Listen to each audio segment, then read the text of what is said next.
The great boxing champion George Foreman has died.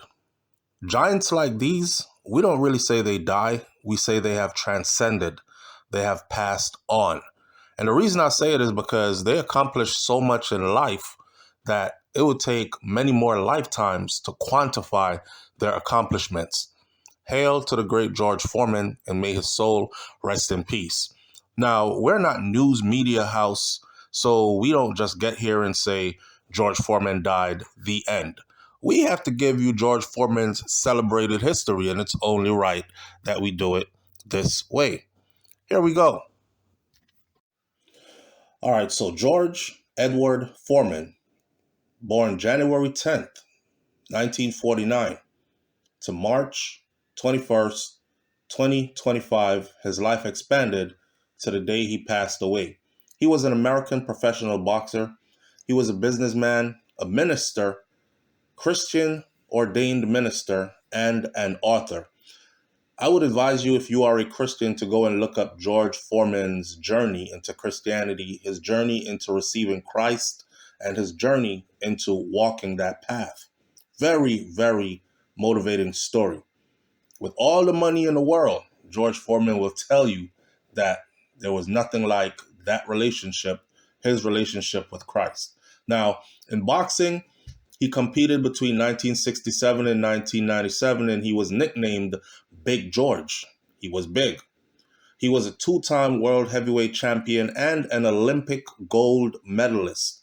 He is the namesake of the George Foreman Grill.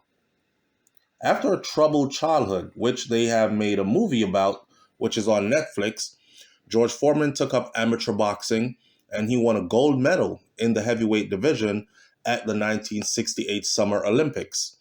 Having turned professional the next year, he won the world heavyweight title with a stunning second-round knockout of the then undefeated Joe Frazier in 1973. George Foreman was Mike Tyson before Mike Tyson became Mike Tyson. He defended the belt twice before suffering his first professional loss to the other great of them all, Muhammad Ali, in the Rumble in the Jungle in 1974. Something you should see as well. Unable to secure another title opportunity, George Foreman retired after a loss to a boxer by the name of Jimmy Young in 1977. Now, following what he referred to as a born-again experience, George Foreman became an ordained Christian minister, stepped away from boxing for a minute. 10 years later, he announced his comeback to the ring. A lot of people are saying he's too old, he can't do it. And we're not talking about a staged fight. We're talking about back to the professional ring where you are going to compete against a real boxer. In 1994, at the age of 45, he won the unified WBA, IBF, and lineal heavyweight championship of the world titles by knocking out a 26-year-old Michael Moorer. George Foreman was 45. He dropped the WBA belt rather than face his mandatory title defense soon after. And following a single successful title defense against Alex Schulz, George Foreman relinquished his IBF title as well in June 28th of 1995. At 46 years old and 169 days old, he was the oldest world heavyweight champion in history. George Foreman was the oldest to ever win the World Heavyweight Boxing Championship of major honors and the second oldest in any weight class after Bernard Hopkins at lightweight. He retired in 1997 at the age of 48. So he actually came out of retirement at 45, win the world championship, unified 3 belts, and then retired again by the age of 48. George Foreman was one of the most hardest hitting boxers.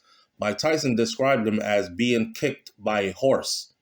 With a final record of 76 wins, 68 by knockout, and 5 losses, one of the famous losses coming at the hands of the great Muhammad Ali, who hit him with a lightning-fast 1-2 combination, which was the fastest punch Foreman had ever seen, according to George Foreman.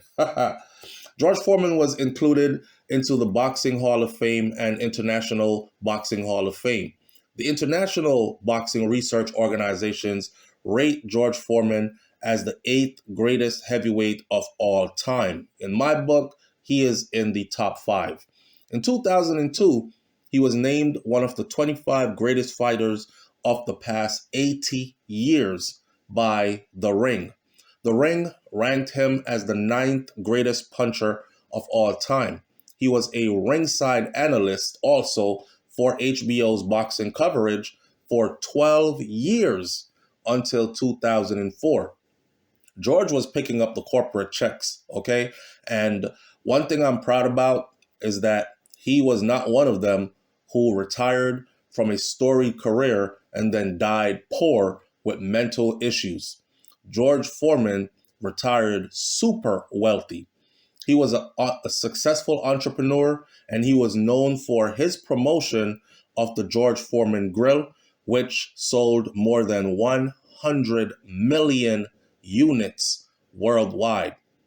In 1999, he sold the commercial rights to the grill, the George Foreman Grill, which many people use to this day. And for that, he received $138 million cash up front. But that was not all the money he made. He sold the commercial rights for $138 million, but wait till we get into all the other stipulations of how he would make a lot more with that grill. But first, let's get into his early life. George Foreman was born in Marshall, Texas. Yep, a southern boy from Texas, USA, on January 10th, 1949. He grew up in the 5th Ward community in Houston, Texas, with 6 siblings. Anybody will tell you the 5th Ward was loving and it was brutal.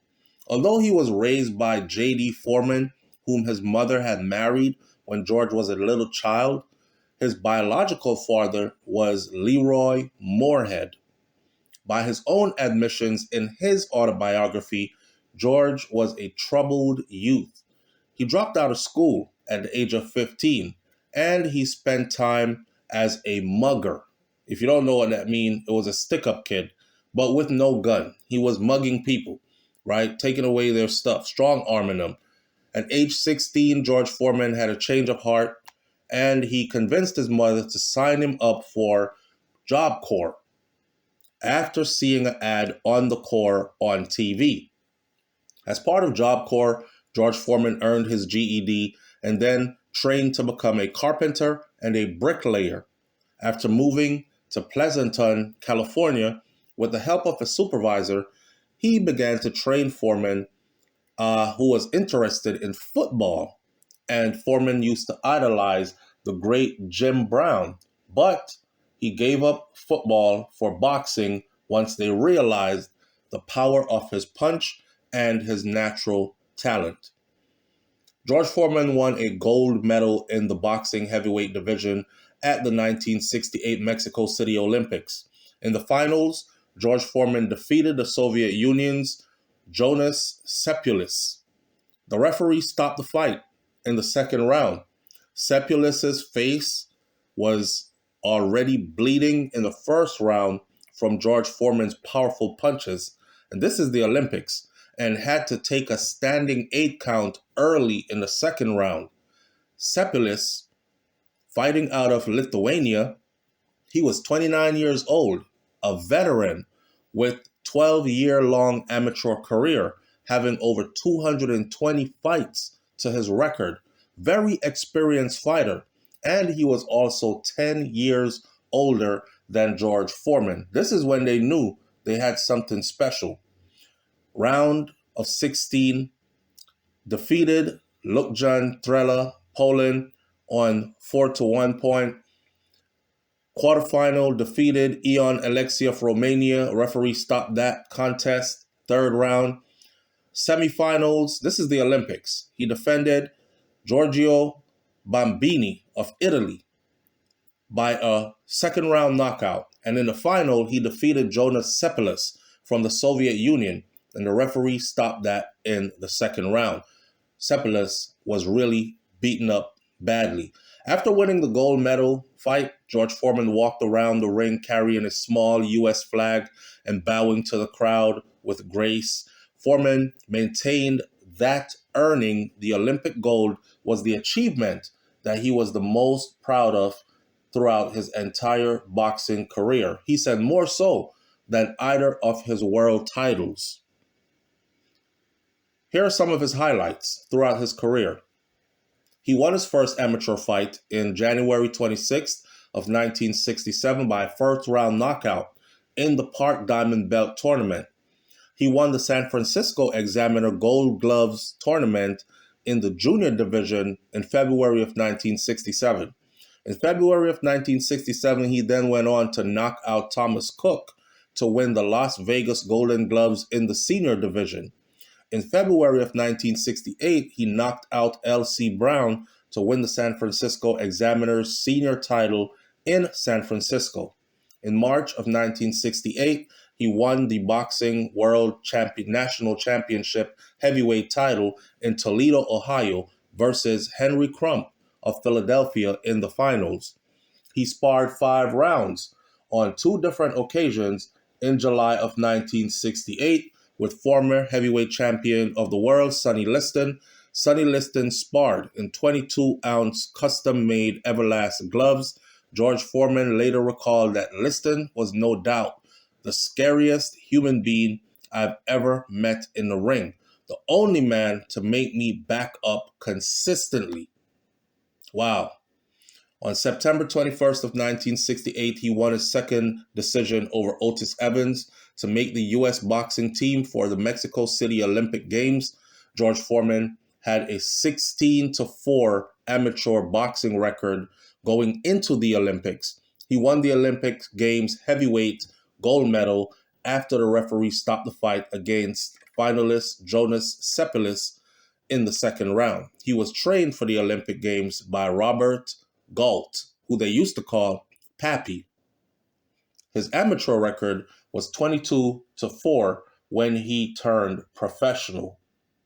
In his early career, George Foreman turned professional in 1969 with a 3-round knockout of Donovan Walheim in New York City. He had a total of 13 fights that year, winning all of them, 11 of those by knockouts. Boxers don't even box like that anymore. He is truly one of the greats. 13 fights in 1 year, 11 of those won by knockouts. We're talking about professional fights, fighting real fighters, not staged for social media. Back then, there was no social media. Back then, you got in the ring and you got it in. In 1970, George Foreman continued his march towards the undisputed heavyweight title, winning all 12 of his bouts, 11 of those by knockout. Among the opponents he defeated were Gregorio Peralta, whom he decisioned at Madison Square Garden. Now, although Peralta showed that George Foreman was vulnerable to fast counter punches mixed with an assertive boxing style, George Foreman then defeated George Chovallo by technical knockout in 3 rounds. After this win, George Foreman defeated Charlie Polite in 4 rounds and Boone Kirkman in 3. Peralta and Chovallo, they were Foreman's first world-level wins. He's on his way now. Peralta was the number 10 ranked heavyweight champion of the world in January of 1970, according to The Ring, while Chovallo was number 7 in the world per their March 1971 issue, and George Foreman had just beaten both of those.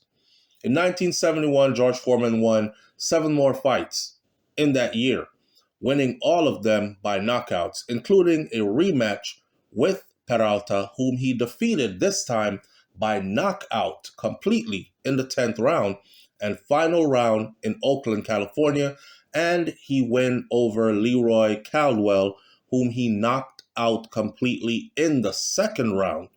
After, after amassing a record of 32-0, 29 by knockout, he was ranked as the #1 challenger by the World Boxing Association and World Boxing Council. George Foreman fought his way to the top, and the people who he did not beat the first time, he barely won by a decision or standing 8 count. He went back and he challenged them and won by complete knockout. He was a different type.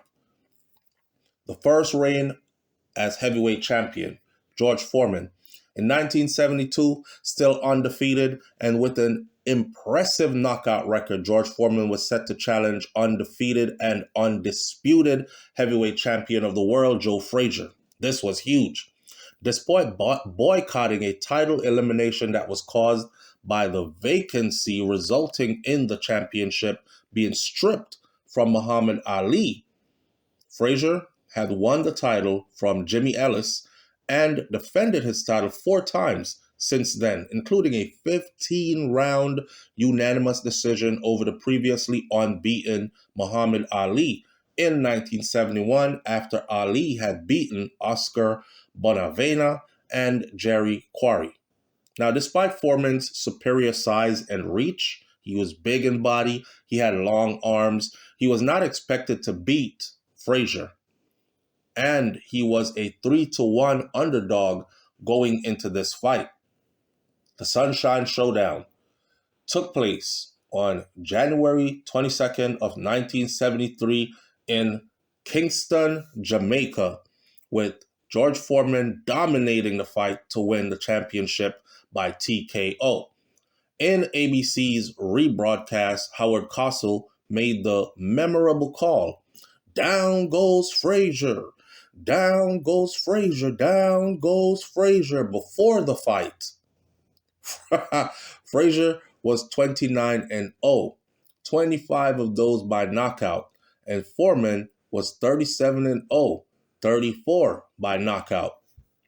Frazier was knocked down 6 times by George Foreman within 2 rounds. The 3 knockdown rule was not in effect for this bout. Now, after the second knockdown, Frazier's balance and mobility were impaired to the extent that he was unable to get away from Foreman's combinations, powerful combinations. Frazier managed to get to his feet for all 6 knockdowns, but the referee, Arthur Mercante, eventually called an end to the one-sided bout. He was just getting pummeled in there.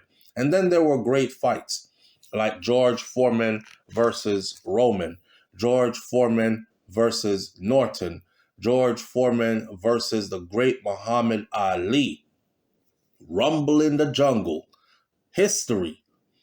If you've never seen Rumble in the Jungle, George Foreman, Muhammad Ali, you need to see this. George Foreman's next title defense, October 30th, 1974, in Kinshasa, Zaire, in Africa, against Muhammad Ali, that was historic.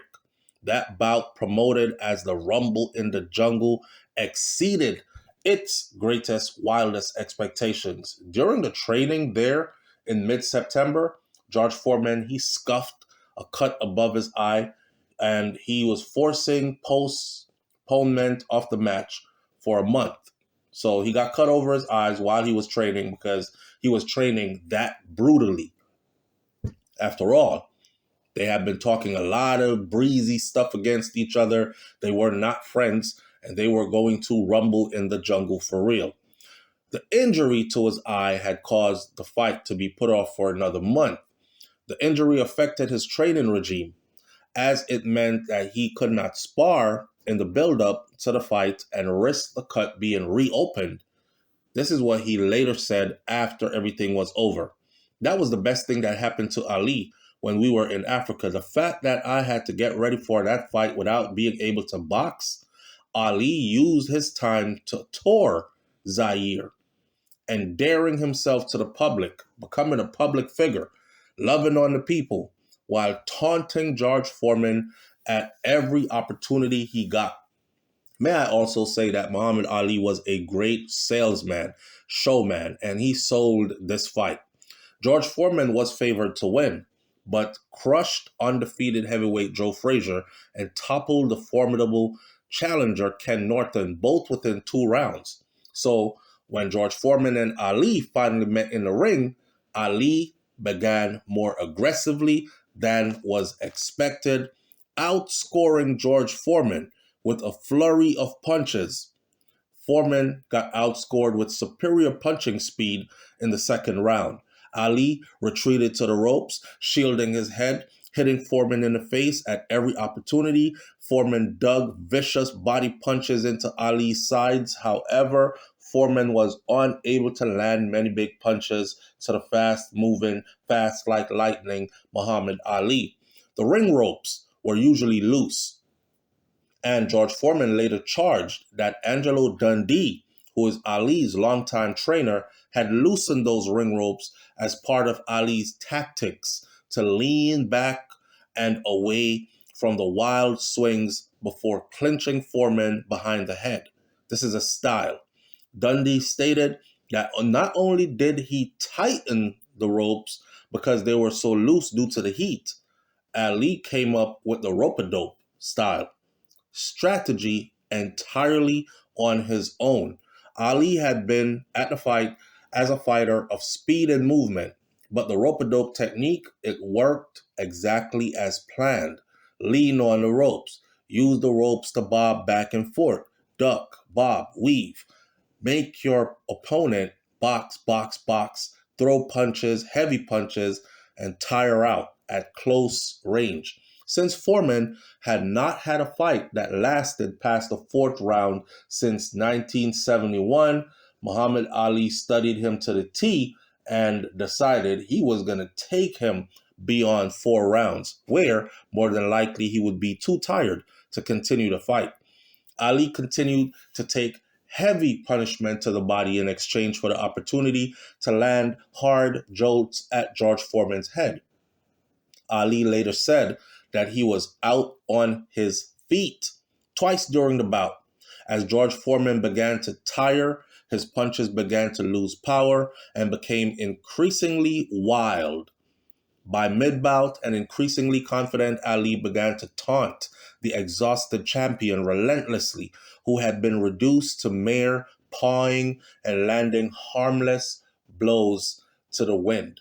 Late in the 8th round, Ali came off the ropes with a series of excessively harder and more accurate right hooks to the side and back of George Foreman's head, leaving him dazed and careening backwards, falling.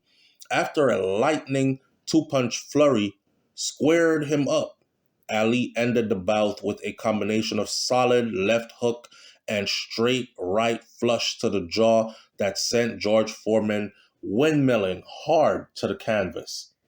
The first time he had been down in his career, he was dropped by the great Muhammad Ali. At that stoppage, Ali led on all 3 scorecards, 68-66, 70-67, and 69-66. George Foreman later reflected. He said, quote unquote, "It just wasn't my night." Foreman later also claimed that he was drugged by his trainer prior to that fight. Though he sought a rematch with Muhammad Ali, he was unable to secure one. Muhammad Ali did not want that smoke anymore. In some quarters, it was suggested that Ali was ducking him. You know, George Foreman's reputation, if he lost to you or if he only beat you by a decision, he wants a rematch and he is knocking you out. That has been his reputation because everybody he fought before, he rematched them if he did not win by a knockout, and he knocked them out. So in the boxing world, it was said that Muhammad Ali ducked George Foreman for the rest of his life, and many boxers said rightfully so, "I don't want to be hit like that. That man hits differently." While taking on low-risk opponents such as Chuck Wepner, Richard Dunn, Jean-Pierre Koopman, and Alfredo Evangelista. However, Ali also fought formidable opponents such as Roy Lyle and accepted a rematch with Frazier and Ken Norton, the only 2 men to have beaten him up until that time. So Returning to the ring, George Foreman announced the exhibition match in 1975, billed as Foreman versus 5, where he would fight 5 contenders in one night. Following his loss to Muhammad Ali and a subsequent year-long hiatus, the event was meant to re-spark interest in George Foreman and showcase his strength and his ability to knock out opponents. Nobody is doing that today. Nobody is fighting 5 fighters in one night. The first criticism came as the opponents Foreman was fighting were revealed to be journeymen with subpar or inexperienced records. So people were saying he's not fighting anybody that's worth watching. He's fighting people that can't really fight. And then he went on to fight Foreman versus Lyle. And that was in 1976, where he announced a professional comeback and started his intention on securing a rematch with Muhammad Ali. Well, how that went, and then there was Frazier, and then there was Young, and then there was retirement. Foreman became ill in his dressing room after a fight. He was suffering from exhaustion and a heat stroke, and stated that he had a near-death experience. He spoke of being in a hellish, frightening place, and nothingness, and despair.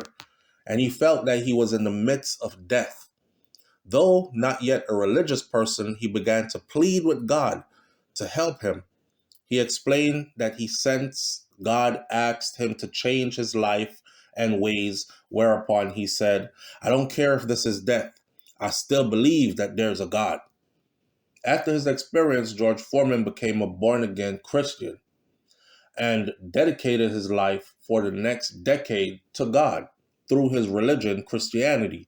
Although he did not formidably retire from boxing formally, George Foreman stopped fighting and became an ordained minister, initially preaching on the street corners with money in his pocket and everything, preaching on the street corners before becoming the minister of the Church of the Lord Jesus Christ in Houston, Texas, and devoting himself to his family and his church congregation. He also opened a youth center that bears his name.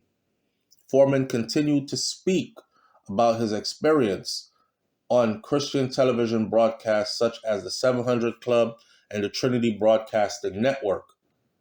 It was then, after doing all that he made a comeback in 1987 after 10 years away from the ring.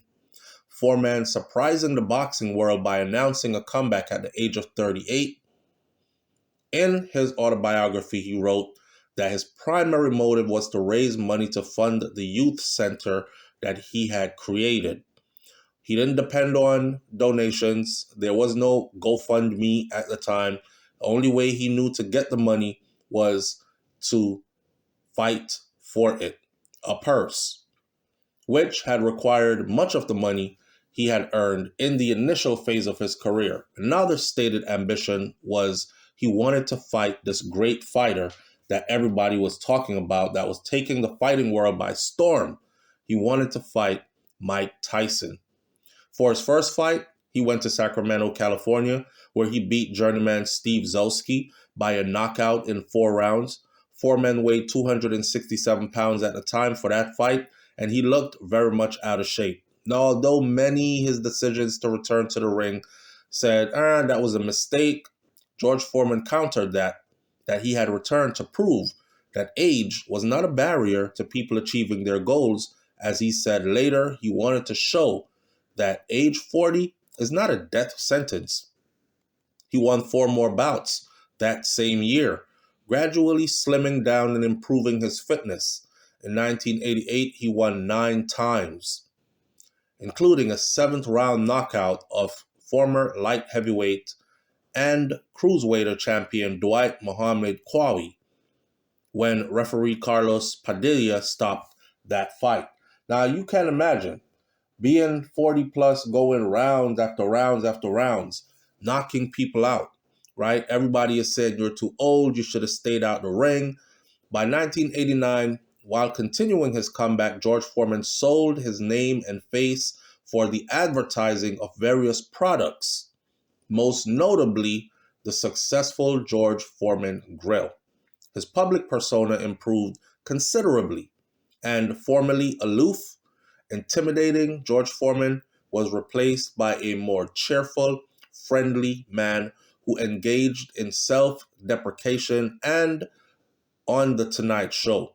He would make jokes now. He would laugh now. He had become a much light-spirited person, much so more than before. He also befriended Muhammad Ali, and bygones were bygones. And as the latter had done, Muhammad Ali befriended him, made himself a celebrity outside of boxing as well. George Foreman continued his string of victories, winning 5 more fights, the most impressive being a free round win over Burt Cooper, who went on to contest the undisputed heavyweight title against none other than Evander Holyfield. And then there was Foreman versus Cooney. And then there was the world title fight, George Foreman versus Evander Holyfield. That was on pay-per-view, my friend. Very few boxing experts gave the 42-year-old George Foreman a chance of winning. George Foreman weighed in for that fight at 257 pounds. He began the contest by marching backward, forward, absorbing several of Holyfield's best combinations and occasionally landing a powerful swing off his own. Holyfield proved too tough, too agile to knock down, and was well ahead on points throughout the fight. But George Foreman surprised many by lashing the full 12 rounds. He lasted 12 rounds, losing his challenge on points, scoring 116-11, 115-12, and 117-110. Now, although the Ring Magazine Round of the Year was not awarded in 1991, the 7th round in which George Foreman knocked Holyfield off balance before being staggered by a powerful combination have been called a historic round of boxing and a remarkable high point of the fight. George Foreman went on to fight Stewart. Then he went on to fight Morrison.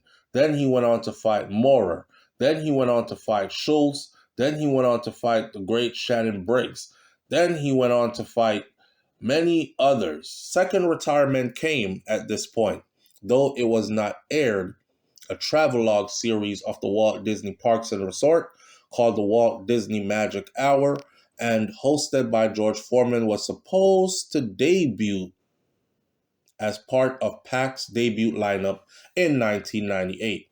George Foreman was gracious and philosophical in his loss to Briggs, but he announced his final retirement shortly afterwards. However, he did plan to return a bout against Larry Holmes in 1999, scheduled to take place at the Houston Astrodome on pay-per-view. The fight was to be billed as the birthday bash due to both fighters' upcoming birthdays. George Foreman was set to make $10 million and Holmes was set to make $4 million. But the negotiations did not work and the fight was canceled. With continuing affinity for the sport, George Foreman became a respected boxing analyst for HBO. Many people wanted to see that fight happen, though. In his ministerial career now, in his youth, George Foreman grew up largely without the presence of religion in his life. After a boxing match with heavyweight Jimmy Young, George Foreman was in the locker room and he suddenly felt that he was dying. Wanting to survive, he started praying powerfully and he offered to devote his boxing prize money to charity when he heard a voice saying, "I don't want your money, I want you." This is a story that he has told. He said he felt like he was dying, and when you're dying, you start praying, "God, please save me. Please take this off me. I didn't believe before, but I believe now, and I'll give all my money I've made to charity if you just don't let me die right now." It was that bad. And he said he heard a voice say, "I don't want your money. I want you." Then a giant hand plucked him into consciousness. George Foreman said he found himself in a locker room room table, surrounded by friends and staff members. He felt as if he were physically filled with the presence of a dying Christ. He felt his forehead bleed, punctured by a crown of thorns. His wrists, he believed, had been pierced by nails of the cross. I knew that Jesus Christ was coming alive in me, he said. I ran into the shower and I turned on the water and I said, Hallelujah. I was born again. I kissed everybody in the dressing room and I told them I loved them. That happened in 1977 and I have never been the same again. George Foreman stated that in this crisis experience, he became a born-again Christian. Following this, HBO boxing commentator Larry Merchant commented that there was a transformation from a young, hard character who felt a heavyweight champion should carry himself with a menace to a very affectionate personality that George Foreman had shown now. Foreman was welcomed by members of the Church of the Lord Jesus Christ, a Holiness Pentecostal church on Lone Oak Road in Houston, Texas, where he eventually became the pastor of that church in 1980. Under his leadership, the Church of the Lord of Christ opened the George Foreman Youth and Community Center in order to minister to children and adolescents in the area. George Foreman declared that I'm always studying the Bible, and he stated that the more you learn is the more you realize how much you don't know. George Foreman led 3 church services per week, in which he aimed to reveal something about the Bible that they, his congregation members, did not know. George Foreman opined that it doesn't matter what you achieve, what you accomplish in this life. The most important thing is to keep your eyes on the true prize, and that true prize is serving God and living a life of service to God, his God being Jesus Christ, his religion being Christianity. Other works that he did in 2022, George Foreman competed in season 8 of The Masked Singer as Venus Flytrap. He was eliminated on Hall of Fame night alongside George Clinton as Gopher. George Foreman also served as an executive producer on Big George Foreman, a 2023 Christian film based on his sporting and spiritual life. Very interesting and entertaining film to watch. Big George Foreman. That was in 2023. In his personal life and death, George Foreman was married to Mary Joan Martelli from 1985 until he passed away in 2025. He had 4 previous marriages to Adrienne Calhoun. That was from 1971 to 1974. Cynthia Lewis from 1977 to 1979. Sharon Goodson from 1981 to 1982. That Sharon must have been something else because that marriage lasted 1 year, while all his other marriages also only lasted 4 years. And Andrea Skeet from 1982 to 1985. He had a pattern. Foreman had 12 children, 5 sons and 7 daughters. His 5 sons are all George Juniors. George Jr. 1, 2, 3, 4, 5, so on, right? He had one's Monk, then there's George the third, George Wheel, Big Wheel, George Red, and then there's Little Joey. On his website, George Foreman explained, he said, I named all my sons George Edward Foreman, so they would always have something in common. I say to them, if one of us goes up, we all go up together. And if one of us goes down, we all go down together. With his father, George III, has pursued a boxing career and entrepreneurship. Another one of the Georges appeared on the 2nd season of the reality television series called American Grit, where he placed 7th. His 7 daughters are Natalia, Leola, Frida, Michi, Georgetta, Isabella, and Courtney. Natalia and Leola are from his marriage to Mary Joan Martelli. His daughters from separate relationships from Frida, Michi, and Georgetta. He adopted a daughter, Isabella Brandy Leah Foreman, in 2009. Can't tell him she's adopted, though. She is his daughter. And another, Courtney Isaac Foreman, in 2012. Frida had a 5-1 record as a pro boxer, retired in 2001, and passed away in 2019 at the age of 42 in an apparent suicide. Isabella Foreman lives in Sweden, where she has blogged since 2010 under the name Bella Nutella. If you look up Bella Nutella out of Sweden, that's George Foreman's daughter. In recognition of George Foreman's patriotism and community service, the American Legion honored him with its James Day Good Guy Award during its 95th National Convention in 2013. Let's finish this off with the George Foreman grill. Just so everybody knows, George Foreman did not die a poor man. When George Foreman came back from retirement, he argued that his success was due to his healthy eating.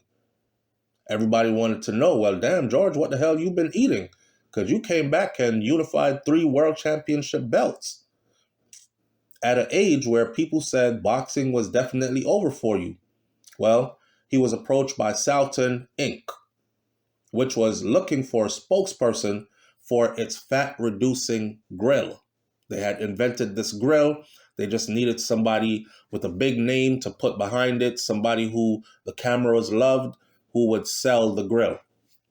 As of 2009, George Foreman Grill had sold over 100 million units. That is 2009. We are in 2025 as he had passed away, and it had sold more than another 100 million grills. In other words, money out the wazoo. Remember, he initially sold commercial rights to his name for $138 million up front. Now, although George Foreman never confirmed exactly how much he had earned from the endorsement, Salton paid him that $138 million in 1999 for the right to use his name. Prior to that, though, he had paid about 40% of the profits on each grill sold, earning him another $4.5 million per month in payouts as it peaked, yielding an estimated total of over $200 million just from the endorsement through 2011, substantially more than he had earned as a boxer. And that was just then, and leading up to him passing away, he earned hundreds of millions more from that, which numbers he chose to keep to himself rather than let it out the bag. And his estate will continue to earn some $4.5 million per month for as long as those grills continue to sell the way they continue to sell. George Foreman was a legend. George Foreman, that little Texas boy that turned into that big world champion and that powerful voice and that Christian man that he became, a true shining example of grit, power, strength, and also strength as in being able to humble himself and serve God. George Foreman came, saw, conquered, and left his legacy behind. Salute to a great warrior. May his soul rest in peace. And like I always say on all my videos where I do these for those who have passed away, it is appointed unto man to die once. You're born once, you die once. So George Foreman has gone ahead before us until our time comes. For our time too will come.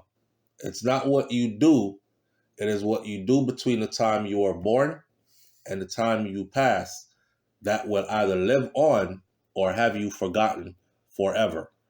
Think about that. Leave your comments in the comment section below, and I'll catch you on the next video. It's SouFLoTV. I'm out. Peace.